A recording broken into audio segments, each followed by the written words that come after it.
Financing international humanitarian assistance is at an all-time high. According to data shared in the 2016 Global Humanitarian Assistance Report, in 2015, $28 billion was spent, an increase of $10 billion since 2012.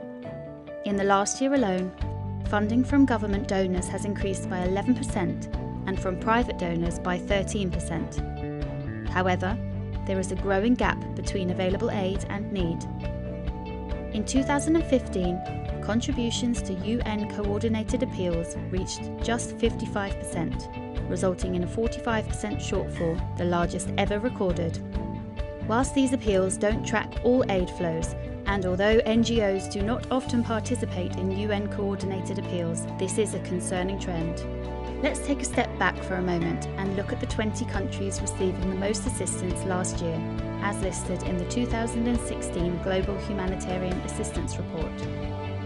International humanitarian assistance represented just 4.8% of all international funds arriving in these countries. A small percentage, but one which represents a huge amount of resources allocated for humanitarian and protection purposes. How does this money reach affected populations?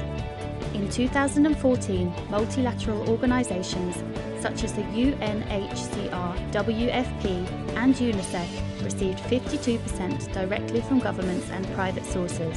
NGOs received 31%. Let's call this group first-tier recipients. Often these first-tier funding recipients will partner with other organisations to deliver humanitarian aid.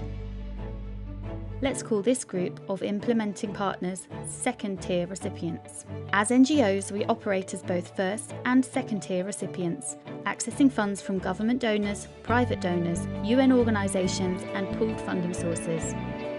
However, we face challenges accessing these funds. Some direct funding sources are limited to UN agencies only. Also, donor administrative requirements can be exhaustive. Time is also needed to build trust, limiting the ability of local and national NGOs to access funding. In 2015, only 0.4% of traceable international humanitarian assistance went directly to local and national NGOs. Whilst this percentage is increasing, there is a long way to go. Session 1 of ICFA's Humanitarian Financing Learning Stream will delve deeper into these important issues.